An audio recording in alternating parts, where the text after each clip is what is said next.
borde palpebral inferior, una marcada congestión de la conjuntiva, y estos pacientes llegan con bastante secreción, bastante molestia. Son pacientes que están en el exterior, en fincas o en terrazas, y están permanentemente expuestos a la radiación ultravioleta. Entonces vemos muchos casos de este tipo de lesiones por radiación ultravioleta. Fíjense, este pobre paciente era un mastín napolitano donde presentaba el plasmoma y presentaba ya una ulceración franca del borde inferior del párpado, inferior, perdón. Entonces una úlcera en este borde inferior marcada congestión de la conjuntiva. Allí pues se hace la restricción del sol, especialmente en horas del mediodía de 12 a 3, y aparte de eso un ungüento antibiótico o un colirio que tenga antibiótico y corticoide. Me gusta bastante usar ungüentos por su permanencia de más tiempo en contacto con la conjuntiva y con la parte de los párpados, y porque es más fácil aplicarlo para el propietario en algunos casos. Restricción estricta del sol. La conjuntivitis, como les mencionaba al comienzo, es súper fácil de diagnosticar en el examen clínico. Fíjense que es completamente inaparente en el gato. Gracias al diámetro de la córnea no hay nada de conjuntiva expuesta, y en un gato con conjuntivitis pues esta conjuntiva sale de los bordes palpebrales y es súper evidente el diagnóstico de una conjuntivitis, aparte del signo que les mencionaba de la secreción mucosa que indica una alteración de la conjuntiva. Entonces el diagnóstico es muy sencillo, muy rápido, no se necesita ninguna herramienta diagnóstica sofisticada, solamente hacer unas pruebas sencillas. El cuadro clínico a veces es bastante molesto para el gato, tiene epífora, nefroespasmo, fotofobia, rascado, a veces está inapetente y no quiere llevar su vida normal, y es por el dolor que presenta estos cuadros de conjuntivitis. Fíjense acá, secreción mucosa, hiperemia conjuntival, acá hiperemia conjuntival, secreción mucosa que se aglutina en el canto medial, y acá quemosis, hiperemia conjuntival. Entonces, una regla mnemotécnica que me gusta bastante es asociar esa quemosis con clamidia. Los folículos no cuadran con la clamidia, pero son bien característicos de una infección por clamidia. Entonces, siempre que tengan quemosis o folículos, piensen en la etiología de clamidia. Hiperemia con herpes y pseudomembranas con micoplasma. Entonces, siempre que vean folículos tanto en gatos como en perros, es posible que haya una clamidia asociada al cuadro, a la etiología de estas patologías. Lo mismo que la hiperemia para cuadros de herpes con bastante epífora asociada. Un hallazgo súper importante y que no da lugar a dudas del diagnóstico es esta queratitis herpética. Entonces, fíjense, estas queratitis que son como en hojas de lecho son bien llamativas y bien diagnósticas de un cuadro de herpes virus en gatos. Entonces, si usted tiene este tipo de lesión en un gato, es fijo que sea un herpes. Estas lesiones tiñen bien con rojo de frenol y a veces con fluoresceína. Pero si hay afectación de la córnea en un cuadro conjuntivitis, es herpes. Ahora después. Estas queratitis estromales profundas están asociadas con una reacción inmunológica exageradísima al virus del herpes. Entonces no es tanto la afección por el herpes, sino la reacción que monta el organismo contra el herpes. Estas conjuntivitis son muy severas. Fíjense que la córnea está severamente inflamada con esta vascularización periquerática y edema y marcada inflamación. Entonces, queratitis estromal asociada a herpes virus. Otros hallazgos al examen que nos pueden ya sugerir el diagnóstico es estas úlceras en la cavidad oral asociadas con calicivirus. Pues tenemos una conjuntivitis en gatos jóvenes con este tipo de ulceraciones en la boca, en la cavidad oral y en la lengua especialmente. es seguro que es un calicivirus. Aparte, causa también claudicaciones intermitentes en los miembros en estos gatos. Pero al abrir la boca, pues vemos que la causa de la cialorrea, la inapetencia, es estas úlceras linguales, características de calicivirus. El test de Schiller se debe usar siempre que se sospeche de queratoconjuntivitis zika. Es un test que dura 1 minuto, se coloca en el saco conjuntival inferior y nos da el diagnóstico rápidamente de esta patología. Esta es una foto del doctor Rodrigo Tardón, donde se observa bastante secreción mucosa, vascularización y edema corneal en un shih tzu con queratoconjuntivitis zika. Acá una foto de un perro criollo con bastante exudado mucoso, secreción mucosa alrededor de los párpados y pérdida completa de la transparencia corneal. Entonces son perros que reciben múltiples medicaciones oftálmicas, pero no se les ha hecho el test de Schiller y no se ha diagnosticado la queratoconjuntivitis zika. Entonces acá está un videito para mostrarles cómo se hace el test. Simplemente se dobla la punta de la tirilla, se saca de su empaque y se coloca en el saco conjuntival inferior. Entonces aquí estamos sacando la tirilla y allí se coloca en el saco conjuntival inferior y ya recoge la cantidad de lágrima del saco lagrimal, marcando un volumen más o menos de 15 milímetros en 1 minuto. Más de 15 milímetros se considera normal, hasta 20, pero menos de 15 es una patología, ya es diagnóstico de la patología. Si se sale la tirilla se vuelve a colocar y algunas veces tenemos la suerte de tener estas tirillas que tienen el colorante, entonces el propietario está súper emocionado de ver cómo se aumenta la tirilla. Acá ya marcó 15 y subió a 16, 17.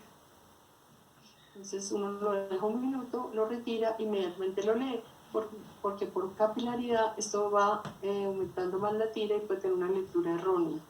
Entonces antes se miraba que de 0 a 5, de 5 a 10, pero no. Todo perro con lecturas menores a 15 ya es diagnóstico de la patología. En este caso vemos unos pacientes con ojo seco, vascularización corneal, hiperemia de la conjuntiva. Esta foto ya la mostré, con pérdida de la transparencia de la conjuntiva, bastante hiperemia, y este ojo está tan seco que ya la tirilla queda adherida a la córnea, que está completamente pigmentada en este perro pequinés. Razas predispuestas, pues tenemos todas estas.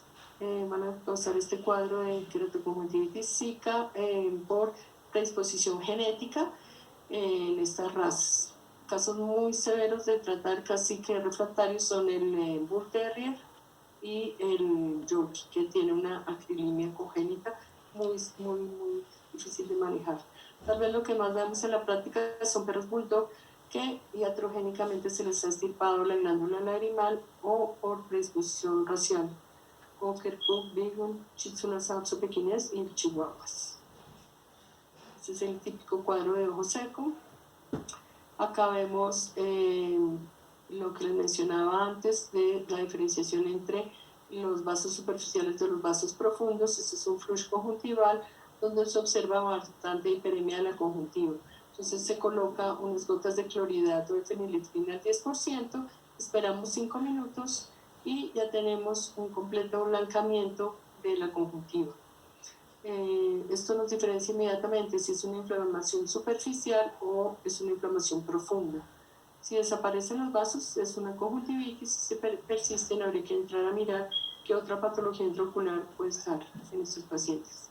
Esta gota no debería faltar en su gabinete, es una gota relativamente fácil de conseguir y nos pone de manifiesto esta diferenciación de manera rápida a nivel del consultorio.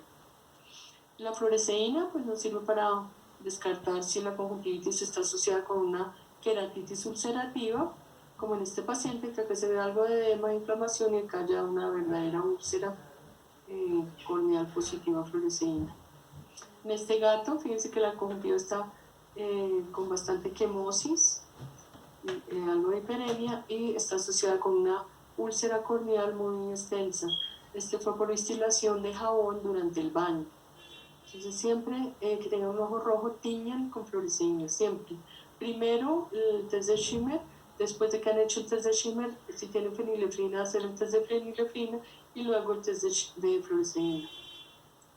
En este paciente, pues así que no es necesario hacer el test de fluoresceína porque ya se ve una úlcera estromal con bastante edema corneal e inyección periquerática. Si usted ve una úlcera a simple vista, es una úlcera profunda, como probablemente ya lo vieron ayer con el doctor Sandy. Fíjense la hiperemia conjuntival tan severa que presenta este paciente. Otros dos casos de afecciones corneales con afectación de la conjuntiva, esta úlcera colagenolítica, y acá un defecto epitelial corneal crónico espontáneo en un boxer asociado con una marcada inflamación de la conjuntiva. Reconocemos el defecto porque tiene estos bordes levantados. Otro paciente con una conjuntivitis súper severa que había recibido un tratamiento extenso con corticoides, lo cual llegó a generar una perforación ocular. La citología conjuntival es tal vez una de las técnicas más sencillas, más rápidas y más fáciles de realizar a nivel de consultorio y que pasamos muchas veces por alto. Entonces, siempre que tengamos un paciente con conjuntivitis debemos aplicar unas gotas de anestésico tópico y tomar con el extremo no cortante de una cuchilla de bisturí material de la conjuntiva. Incluso podemos tomar material de la córnea y hacer un extendido en lámina obteniendo estas células hexagonales de núcleo pequeño, citoplasma bastante grande, que nos indican muchas veces la etiología de la conjuntivitis. Entonces, sobre todo en casos tempranos, por ejemplo, en casos de clamidia, si usted hace la citología antes de los 15 días de haber iniciado el cuadro clínico, seguramente va a tener la suerte de tener corpúsculos intracitoplasmáticos y que le confirma su diagnóstico de conjuntivitis por clamidia. Acá estamos haciendo la citología en un gato con queratitis proliferativa felina o queratitis eosinofílica. Acá el corpúsculo de inclusión intracitoplasmático en esta célula en la parte dorsal y acá una celularidad normal en una citología en un perro. Entre más redondas sean estas células y con menos citoplasma, más capas profundas de la conjuntiva, pertenecen a capas más profundas de la conjuntiva. Son de núcleos redondos, rodeados de escaso citoplasma y tiñen más intensamente que las células superficiales. Entonces, estas que vemos acá son células hexagonales superficiales con un citoplasma amplio y estas son células un poco más profundas. En perros pigmentados podemos encontrar gránulos de melanina dispersos en el citoplasma o concentrados en el núcleo.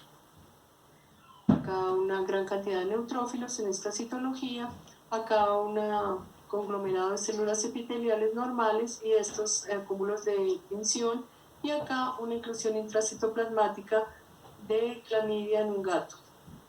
A veces tenemos la suerte de encontrar inclusiones intranucleares en caso de herpes virus, pero es infrecuente lograrlo. Acá con una sola citología ya tenemos el diagnóstico de esta queratitis proliferativa felina o queratitis eosinofílica felina. Fíjense, también está afectado bastante la conjuntiva. Hacemos una citología y el hallazgo de un solo eosinófilo ya nos da el diagnóstico de esta patología. Entonces, el cuadro clínico asociado con la citología, tenemos una herramienta invaluable en la clínica a nivel de consultorio sin necesidad de hacer pruebas muy complejas o de enviarlo al laboratorio. Estas tinciones son con DIFQuick, que es el que usamos acá en el consultorio. El tratamiento, pues hay pacientes que han recibido una gran cantidad de tratamiento, no solamente tópico, sino oral, para las conjuntivitis, y muchas veces, por ejemplo, se ha pasado por alto hacer un test de Schimmer. Entonces, estos pacientes siguen con la patología porque no se ha logrado establecer realmente cuál es la causa de su conjuntivitis. Entonces, este perro trae una bolsa de medicamentos, entonces tomamos esta foto para una presentación, que es esta. Tratamiento de determinar la etiología, si hay un cuerpo extraño, si hay una entropión, si hay una laceración de la conjuntiva, alguna infección. Remover este cuerpo extraño, corregir los defectos palpebrales, reemplazar la película lagrimal precorneal en caso de queratoconjuntivitis zika y proteger de factores exógenos. Por ejemplo, un perro que está en un ambiente donde hay una persona fumadora, pues va a tener una conjuntivitis crónica por exposición a ese humo de cigarrillo o a dispensadores de olor en algunos ambientes, en algunas casas. Recuerdo una vez que habíamos descartado en un gato todas las posibles patologías de su conjuntivitis y le pregunté por si había dispersores de olor. Me dijo, sí, encima de la cama del gato tengo uno. Acá vemos en esta foto que hay siempre que mirar detrás del tercer párpado porque allí se alojan muchos cuerpos extraños que pueden perpetuar no solo la conjuntivitis sino también una queratitis ulcerativa. Entonces con una pinza pequeña tomamos, anestesiamos la conjuntiva con proximetacaína y tomamos levemente la conjuntiva y la levantamos. Acá está un video donde mostramos cómo se debe buscar los cuerpos extraños. Entonces, ¿qué pasó con el video? Bueno, les explico el video porque no quedó.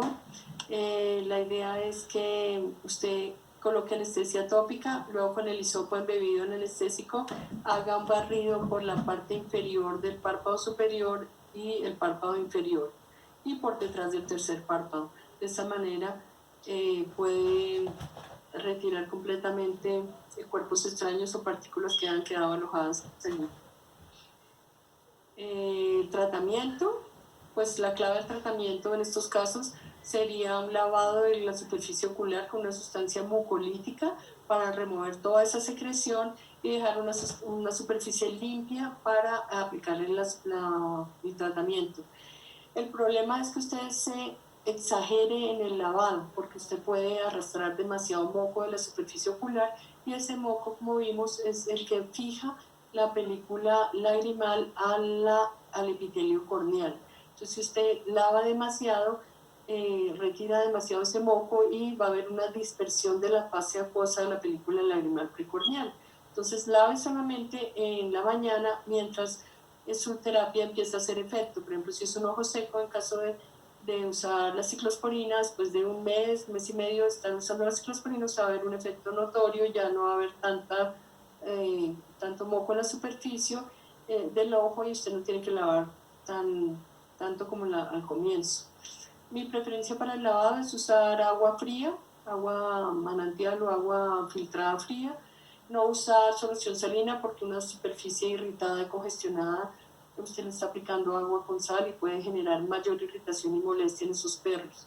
Entonces usar o la solución fría de agua o adicionar acetilcisteína para remover todo ese moco del ojo. Antibióticos, puedo usar antibióticos de amplio espectro, puedo usar quinolonas que funcionan súper bien en estos casos. Corticoides tipo dexametasona son ideales para el manejo de las conjuntivitis, especialmente en caninos. Entonces, si usted tiene un colirio que tiene antibiótico, el corticoide y de pronto o algún sustituto de la lágrima, es un colirio ideal porque solamente tiene que medicar al perro con una sola gota, en lugar de ponerle al propietario a destilar 3 gotas en el ojo. Entonces, si usted tiene un colirio que tiene o hialurina o condroitin, el corticoide y antibiótico sería ideal para tratamiento de estos casos. Mi preferencia personal para el reemplazo de la película lagrimal precorneal es el uso de hialurina, porque es mucinomimético y aparte favorece la regeneración de las células caliciformes de la conjuntiva. Entonces es una lágrima, en mi concepto, muy buena para manejo de estos pacientes, la hialurina.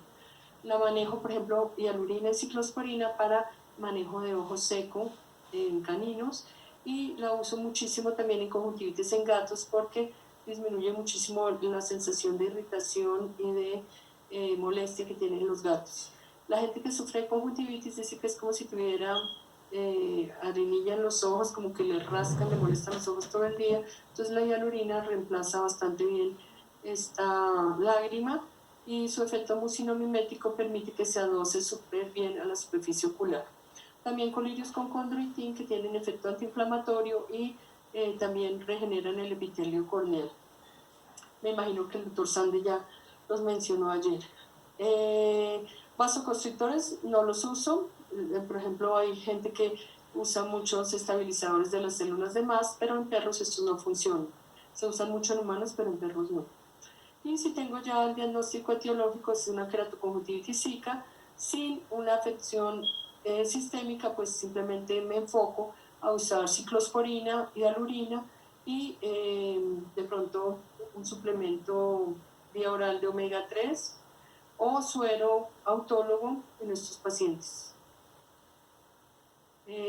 Para el tratamiento de conjuntivitis virales en gatos, los uso cuando hay afección de la conjuntiva, úlceras en este tipo de conjuntivitis en gatos, y acá en Colombia se consigue el ganciclovir en gel oftálmico, el laboratorio SPOEM, pero si tienen la oportunidad de tener sidofovir o fanciclovir, sería ideal que los usaran porque es lo que se está usando en el momento con mayor eficacia. Y el problema de muchos de estos medicamentos es que hay que aplicarlos 5 o 6 veces al día, entonces atrapar el gato para poner la gota genera estrés y esto genera más replicación viral a nivel de la superficie ocular y pues no se sabe si es conveniente o no estresar al gato por aplicar unas gotas que pueden ser citotóxicas. Entonces ahí estaríamos como en controversia porque o estresamos al gato o aplicamos la medicación.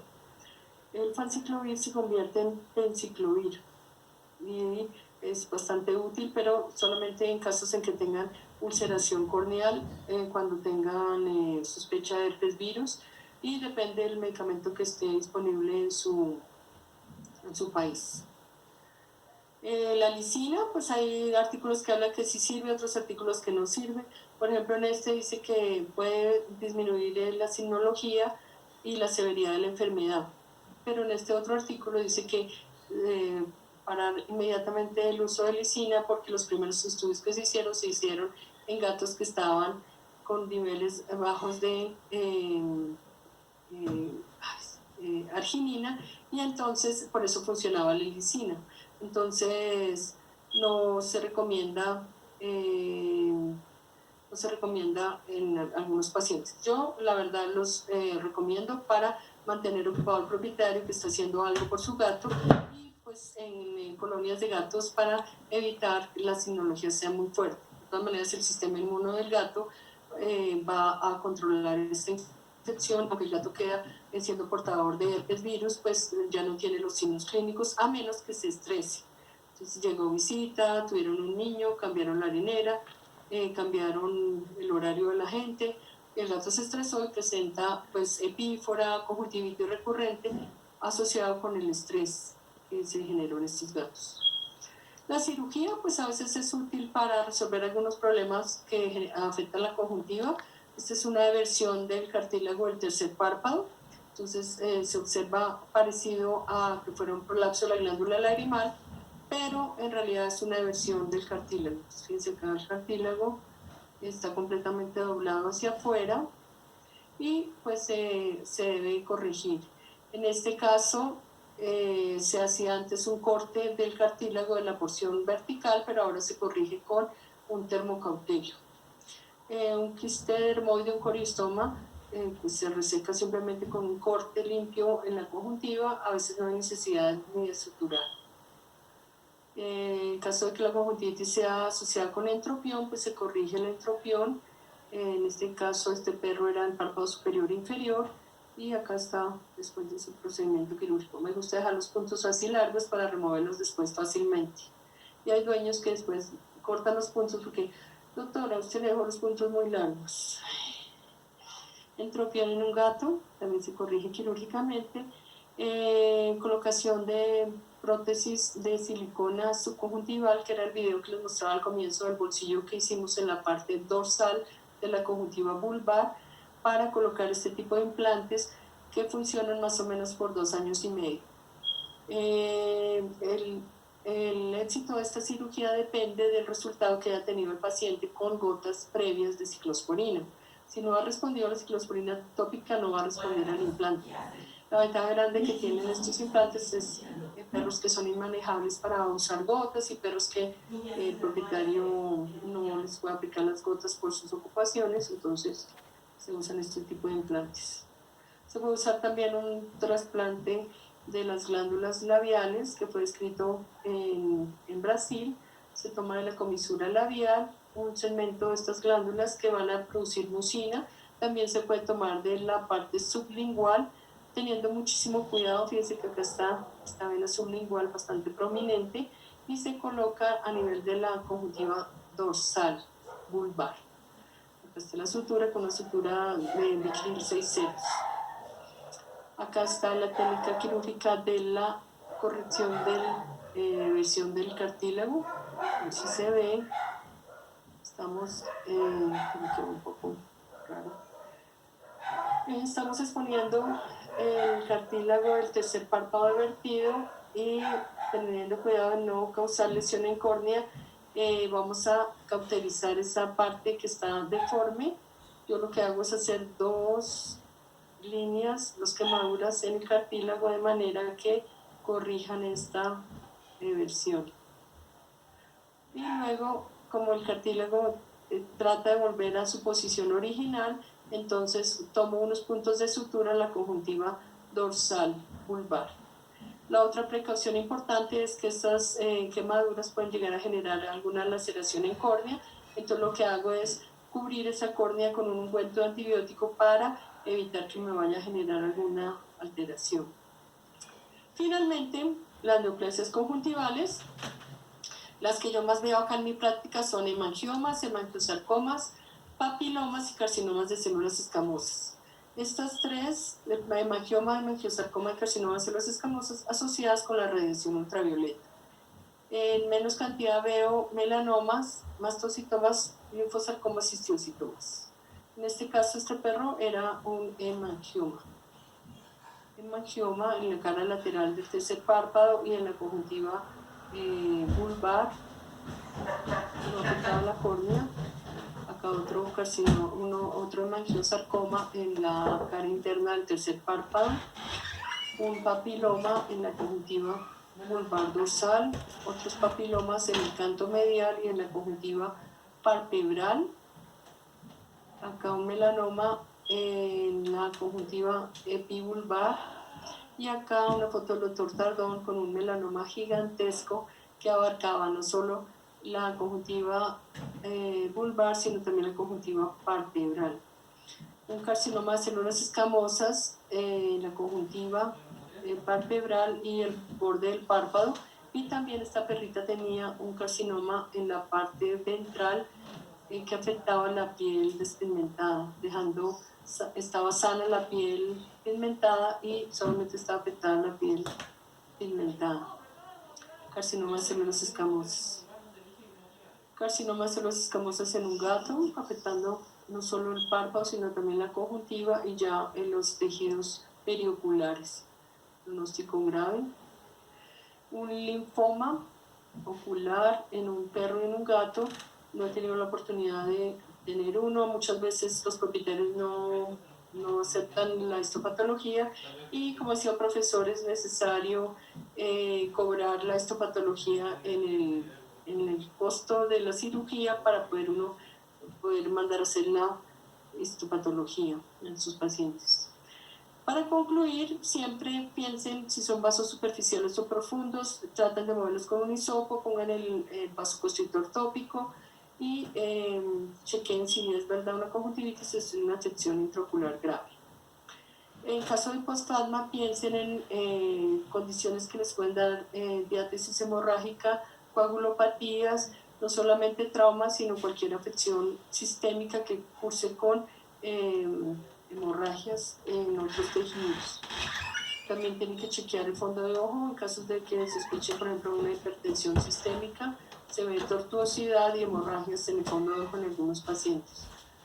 Nunca pasen por alto neoplasias. A veces se piensa que son heridas, pero en realidad puede ser un carcinoma de células escamosas y una herida que no cicatriza en un gato, pues, generalmente es una neoplasia maligna, un carcinoma de células escamosas.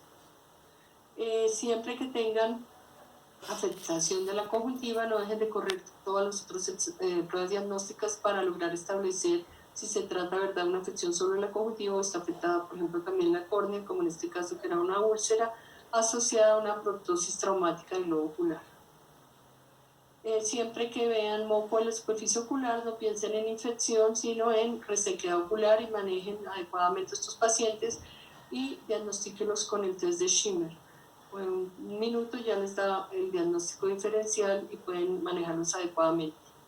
En la etapa inicial, pues sin usar antibiótico, pero de por vida, ciclosporina y colirios mucinomiméticos como hialurina.